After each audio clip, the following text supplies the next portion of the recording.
ওগো, আজ তোরা যাস নে ঘরের বাহিরে, বাদুড়ির ধারা ঝরে ঝড়ো ঝড়ো, আউশের ক্ষেত জলে ভরো ভরো, কালি মাখা মেঘে ওপারে আধার ঢুলিয়েছে দেখ চাহিয়ে। ওগো, আজ তোরা যাস নে ঘরের বাহিরে, ওই ডাকে শোনো ধেনু ঘন ঘন, ধবলিলে আলো গোহালে, এক্ষুনি আধার হবে বেলাটুকু গোহালে। দুয়ারে দাঁড়ায় ওগো দেখ দেখি, মাঠে গেছে যারা তারা ফিরেছে কি? রাখাল বালক কি জানে কোথায় সারাদিন আজি খোয়ালো, এক্ষুনি আধার হবে বেলাটুকু পোহালে। শোনো শোনো, ওই পারে যাবে বলে কে ডাকিছে বুঝি মাঝে, খেয়া পায়া পার বন্ধ হয়েছে আজিবে। পুবে হাওয়া বয় কোলে নেই কেউ, দুকুল বাহিয়া উঠে পড়ে ঢেউ, দর দর বেগে জলে পড়ে জল ছল ছল মুখে বাজিয়ে। খেয়া পারা পার বন্ধ হয়েছে আজিবে। ওগো, আজ তোরা যাস নে গো, তোরা যাস নে ঘরের বাহিরে, আকাশ আধার বেলা বেশি আর নাহিরে। ঝড়ো ঝড়ো ধারে ভিজিবে নিচল, ঘাটে যেতে পথ হয়েছে পিছল, ওই বেনু বন তুলে ঘন ঘন, পথপাশে দেখ চাহিলে। ওগো, আজ তোরা যাস নে ঘরের বাহিরে, ওগো, আজ তোরা যাস নে গো, তোরা যাস নে ঘরের বাহিরে। প্রকৃতির সাথে প্রেমের সম্পর্ক চিরন্তন, আর প্রেমের কথা এলেই চলে আসে যন্ত্রণা, ত্যাগ, অপেক্ষার কথা। প্রেমে পড়েছেন অথচ যন্ত্রণা ভোগ করেননি এমন বোধ হয় কেউ নেই। আমাদের এবারে নির্বাচনে থাকছে সেই যন্ত্রণা, ত্যাগ, অপেক্ষার কথা। এবারে নিবেদনে থাকছে নবনীতা দেবসেনের কবিতা সময় যৌবনকাল, ঠিকানা পৃথিবী, নির্মলেন্দু গুণের লেখা মুড়ি, জয় গোস্বামীর লেখনীতে ঈশ্বর ও প্রেমের সংজ্ঞা। কথা ছিল দেখা হবে, টুকরো টুকরো ব্রিজ ও মিনার হাতে নিয়ে প্রেমিক আমার, অখণ্ড সময়ে আর অনন্ত জগতে আমি পথ চেয়ে থাকবো। সেম টাইম, সেম প্লেস, সময় যৌবনকাল, ঠিকানা পৃথিবী।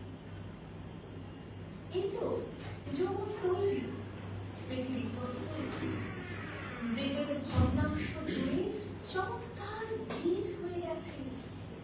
এক টানে সেতুবন্দি ইহকাল, এপার ওপার। মিনার খণ্ডেরা সব পরস্পর মিতালি করেছে, দীর্ঘ স্তম্ভ উঠে গেছে ত্রিভুবন নক্ষত্র বিস্তার। কথা ছিল দেখা হবে, আমি আছি প্রেমিক আমার, অখণ্ড সময়ে বুঝি বহুদীর্ঘকাল, বহুদীর্ঘকাল। সেই কবে এক সন্ধ্যেবেলায় সমুদ্র সৈকতে কুড়িয়ে পেয়েছিলাম আমি ছোট্ট একটি নদী। তখন আমার কত বয়স, ৩০-৩০ হবে। তোমার তখন খুব বড় জোর ১৯ কিংবা ২০। অভিভূত চিত্ত আমার তারুণে ছিল মেতে, হারিয়ে যাওয়া সেই মুহূর্তে এখনো চাই পেতে। নুড়ি কোথায়, কোথায় নুড়ি, কোথায় আমার নুড়ি? নুড়ি এখন সাগর জলে করছে লুকোচুরি। এক সাগরে নুড়ি আমি, ৭ সাগরে খুঁজি। আবার তাকে খুঁজে পাওয়া কঠিন হবে বুঝি, তবুও আমি খেপার মতো খুঁজে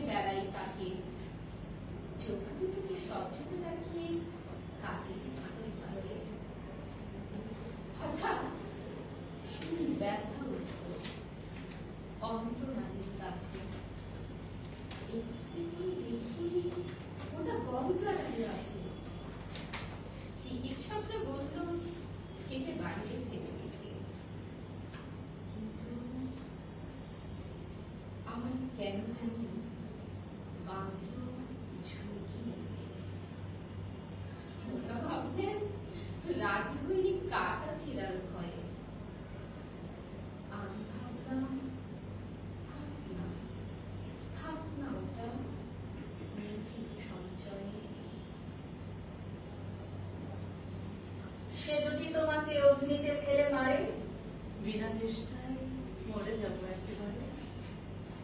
সে যদি তোমাকে মেঘে দেয় উত্থান, বৃষ্টিতে আমি বৃষ্টিতে খান খান। সে যদি তোমাকে পিষে করে ধুলোবালি, পথ থেকে পথে উড়ে উড়ে যাবো খালি। উড়বে? আচ্ছা, ছিঁড়ে দেয় যদি পাখা, পড়তে পড়তে ধরে দেবো ওর শাখা। যদি শাখা থেকে নিচে ফেলে দেয় তোকে, কি আর করবো, জড়িয়ে ধরবো ওকে। বলো কি বলবো? আদালত কিছু বলবে কি এর পরও? যা আজীবন অশান্তি ভোগ করো। এইটাই নিয়তি, অশান্তি ভোগ করতে হবে। উত্তরাধিকার সূত্রে আমরা প্রত্যেকেই কিছু না কিছু পাই। সততা, শিক্ষা, মূল্যবোধ, এবং ভাবি যে বাকি জীবন হয়তো আমরা সেসব নিয়েই পথ চলতে পারবো। কিন্তু জীবনের বাঁকে চলতে চলতে যে বন্ধ দেয়াল ঘুরে এসে দাঁড়ায়, বর্তমান পৃথিবীতে সেটা দিয়ে আমরা আসলে কতটা সেই দেয়ালকে, সেই বাধা অতিক্রম করতে পারি। কবি শরীর চৌধুরীর উত্তরাধিকার করছি।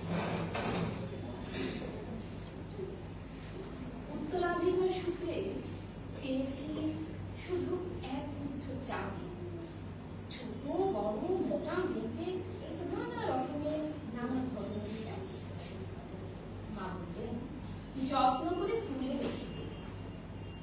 তারপর যখন বয়স বাড়ল, জীবন এবং জীবিকার সন্ধানে পথ নামতে হলো, তবে যে সম্বল শুধু সেই এক গুচ্ছ চাবি, ছোট বড় মোটা বেতে নানা রকমের নানা ধরনের চাবি। কিন্তু যেখানেই যাই সামনে দেখি প্রকাণ্ড এক দরজা, আর তাতে ঝুলছে প্রকাণ্ড এক তালা। পকেট থেকে চাবি গুচ্ছ বের করি, ঘোরাই ফেরাই, লাগে না, খোলে না। মা দেখেন আর হাসেন, বলেন করে তোর বাবার হাতেও ওই চাবি দিয়ে ওই দরজাগুলো খোলেনি। শুনেছি নাকি তার বাবার হাতে। আসল কথা কি জানিস? এসব চাবি হলো সততার, সত্যের, যুক্তির, নিষ্ঠা।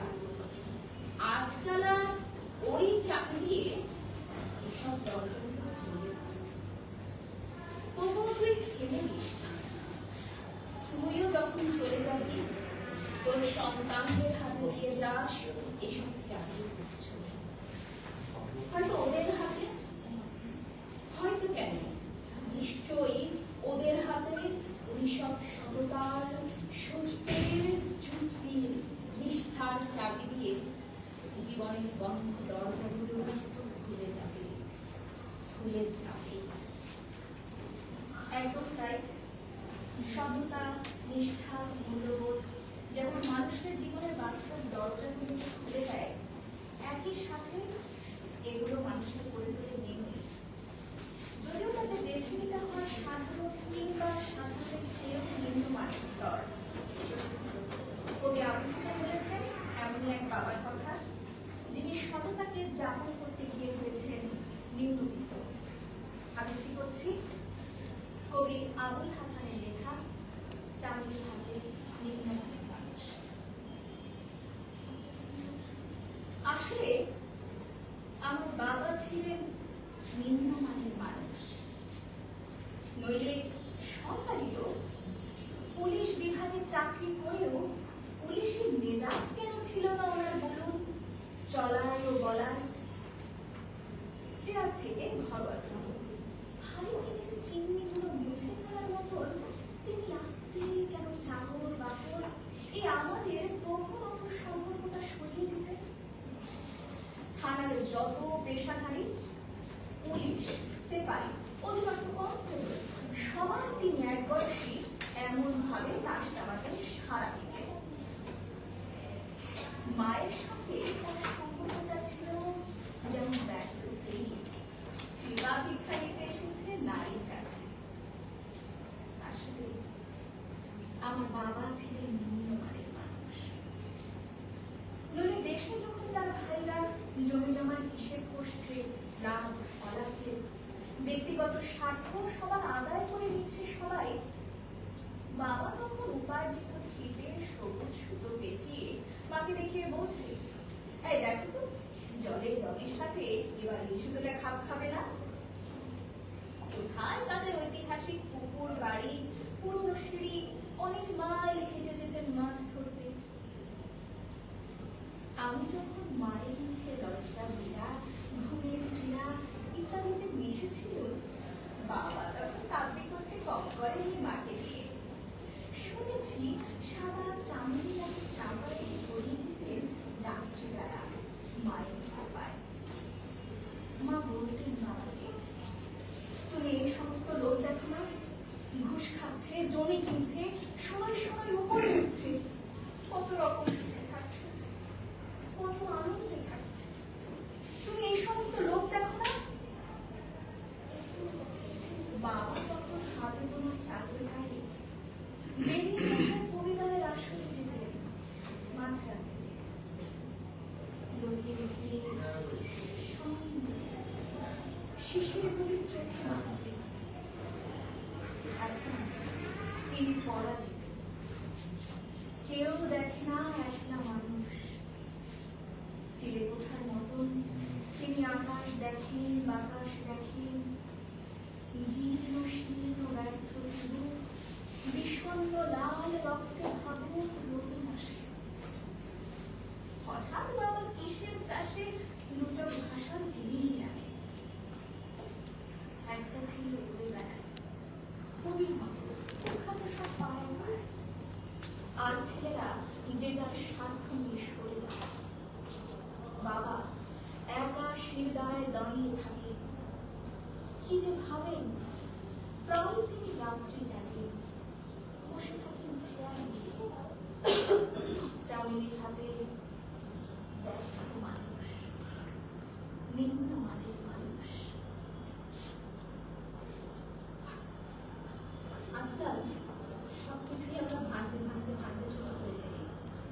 এখানে ভাগ করেছি কানাডার দিয়ে, তারপর দেশ ভাগ, তারপর নিউক্লিয়ার ফ্যামিলি, এভাবে করে করে সবকিছুকে ক্ষুদ্র করে ফেলছি।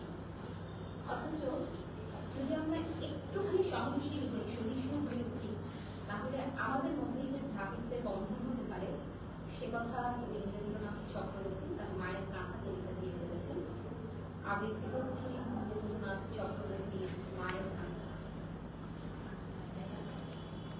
রামু চৌধুরী আর শ্যামু চৌধুরী দুই ভাই গিয়েছিল জলপাইগুড়ি। তখন শরৎকাল, দিনমানে বটে, রোদ্দুরে পথ ঘাট বেশ খটখটে। কিন্তু রাত্রে রোজ বৃষ্টি ধারায় আচমকা কনকনে শীত পড়েছে। কাঁপুনিতে হাড়ে হাড়ে ঠোকাঠুকি। মনে হয় ঘাড়ে দাঁত বসিয়েছে বাঘে। হোটেলে নৈশাহার শেষ হলে তাই চপ্পল টুপি মোজা পরে দুই ভাই বিছানায় গিয়ে দেয় কম্বল মুড়ি। রামু চৌধুরী আর শ্যামু চৌধুরী। কিন্তু বৃষ্টি ধারা জোরদার হলে ঠেকানো যায় না শীত, লেপ করা। তখন মায়ের হাতে বোনা কাঁথাখানি নিয়ে দুই খাটে চলে জোর টানাটানি। পাশাপাশি দুজনে দুটি খাট পাতা। সমস্যা এই, মোটে একখানি কাঁথা, এক কাঁথা দুই খাট, গোলমাল তাই। দুজনেই বলে ওই ওই কাঁথা তার চাই। কে জানে কি জাদু আছে মায়ের কাঁথায়, গায়ে দিলে এক্ষুনি ঘুম এসে যায়। ওটি ছাড়া কিছুতেই শীত কাটে না যে, বেঁধেছে ঝগড়া তাই দুজনের মাঝে। ছোট ভাই সামনে তার বড্ডই রাগ, সে বলে কাঁথাটি কেটে করো দুই ভাগ। বড় ভাই হেসে বলে তার যে আয়, শুধু একই খাটে একই বিছানায়, কাঁথা মুড়ি দিয়ে হবে ঘুম পরিপাটি, কাটতে হবে না আর মায়ের কাঁথাটি। দুভাই ঘুমোয় একই কাঁথাতে, রামচন্দ্র আর শ্যামচন্দ্র। সুন্দর। এবারে যে কবিতাটি নির্বাচন করেছে আমার মনে হয় এটি সকল সময়ের জন্যই প্রযোজ্য। আমরা দেশকে ভালোবাসি, দেশের মানুষকে ভালোবাসি, কিন্তু আমাদের ভেতর থেকে মারামারি, হানাহানি কিংবা বিভাজন শেষ হয় না। দেশকে ভালোবাসার নামে আমরা দেশকে নিয়ে রাজনীতি করছি, কিন্তু তাই না। আবৃত্তি করছি হুমায়ুন আজাদের কবিতা দেশপ্রেম। আপনার কথা আজ খুব মনে পড়ছে ডক্টর জনসন। না, আপনি অমর যে অভিধানের জন্য, তার জন্য নয়, যদিও তার জন্য আপনি অবশ্যই স্মরণীয়। আমি অত্যন্ত দুঃখিত ডক্টর জনসন, তার জন্য আপনাকে পড়ে না মনে। আপনাকে মনে পড়ে তবে আপনাদের কবিদের জীবনের জন্যও নয়, যদিও তার জন্যও আপনি অবশ্যই স্মরণীয়। আমি আবারও দুঃখিত ডক্টর জনসন, আপনাকে মনে পড়ে সম্পূর্ণ ভিন্ন এক কারণে। আপনার একটি উক্তি আমার ভেতর বাজে সারাক্ষণ। 250 বছর আগে আপনার মুখ থেকে বের হয়ে এসেছিল একটি সত্য, যে দেশপ্রেম বদমাশদের শেষ আশ্রয়। আপনার কাছে একটি কথা খুব জানতে ইচ্ছে করে স্যামুয়েল জনসন। কি করে জেনেছিলেন আপনি এই দুর্দশাগ্রস্ত গ্রহে একটি দেশ জন্ম নেবে একদিন? সেখানে অজস্র দেশপ্রেমিক, সেখানে অজস্র বদমাশ লিপ্ত হবে দেশপ্রেমিক। তাদের কথা মনে করে কি আপনার মুখ থেকে বের হয়ে এসেছিল এই সত্য? ডক্টর জনসন, আপনি জেনে আনন্দিত হবেন যে এখানে বদমাশরা দেশের সঙ্গে শুধু প্রেমই করছে না, দেশটিকে পাট খেতে, অলিতে গলিতে, লাল ইটের প্রাসাদে নিয়মিত করছে ধর্ষণ। দেশের কথা বললে আমাদের মনে ও মস্তিষ্কে যে একটি শব্দ সবসময় চলে আসে, সেটি হলো মা।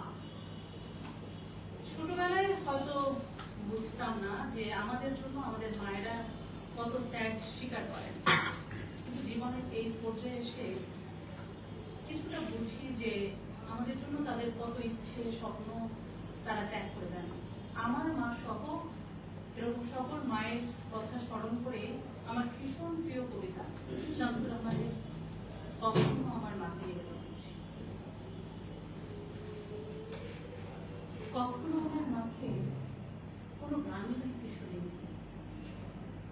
সেই কবে শিশুরাতে ঘুম পাড়ানিয়া গান গেয়ে আমি ঘুম পাড়াতেন কিনা আজ মনেই পড়ে না। যখন শরীরে তার বসন্তের সংখ্যা আসেনি, যখন ছিলেন তিনি ঝড়ে আন্তরিক বেড়ানো বয়সের কাছাকাছি, হয়তো তখনও কোনো গান বসে ওঠেনি ধীরে ধীরে দুপুরের সন্ধ্যায়, পাছে অনুষ্ঠানটা শুনতে পারি। স্বামীর সংসারে এসেও মা আমার ছিলেন নিশ্চিন্ত করো, বড় বেশি বিভক্ত চাই। যতদূর জানা আছে টপ্পা কি খেয়াল তাকে করেনি দখল। মাছ কোটা কিংবা হলুদ বাটার ফাঁকে বিকেল বেলা লিখিয়ে উঠোন ধুয়ে মুছে বাসন, আলনায় ঝুলিয়ে কাপড় ছেলের সঙ্গে বৃক্ষকর্মে মেতে আমাকে খেলার মাঠে পাঠিয়ে আদরে অবসরে শুরুবার করা ছলে কোনো গান গেয়েছেন কিনা এতকাল কাছাকাছি আছি তুমি জানতে পারিনি। যেন তিনি সর্বগান দুঃখ জাগাতে না কোনো কাঠের সিন্ধুকে বন্ধ করে রেখেছেন আজীবন।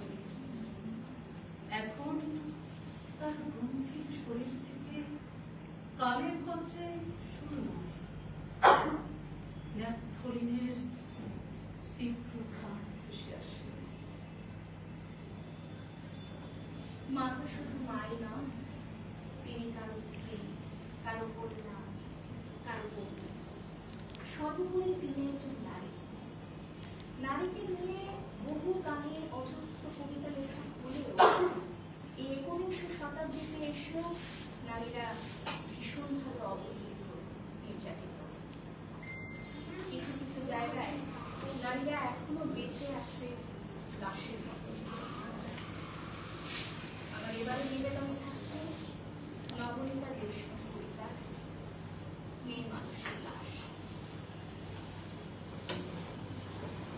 সাগর কিনারে এসে আটকে আছে লাশ, মেয়ে মানুষের লাশ আটকে আছে, বেরোতে পারছে না।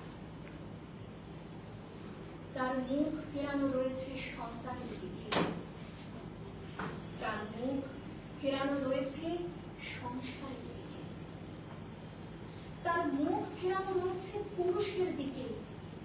প্রহারে প্রহারে তাকে পর্যদস্ত করে গেছে যে পুরুষ, তার মুখ ফেরানো রয়েছে তার দিকে। বোকা, অভিমানী, আদর কাঙালি মুখ আজও ফেরানো রয়েছে জীবনের দিকে। সাগর কিনারে এসে আটকে আছে লাশ, মেয়ে মানুষের লাশ আটকে আছে, বেরোতে পারছে না। আমাদের অনুভূতি প্রকাশের আশ্রয় রবীন্দ্রনাথ। প্রেম, বিরহ, ভক্তি সবই তিনি লিখে গেছেন তার লেখনীতে। এবারে নির্বাচন রয়েছে লিখা থেকে পথ। শিল্প তো শুধু রং তুলির খেলা নয়, এটি আত্মারও উপাসনা। পথে এমন একজন শিল্পী আছেন যিনি রং তুলিতে তার ঈশ্বরকে খুঁজে পান, কিন্তু যখন শিল্পীর ভেতরে দাম্ভিকতা জন্ম নেয় তখন তার মনের ভেতর শুরু হয়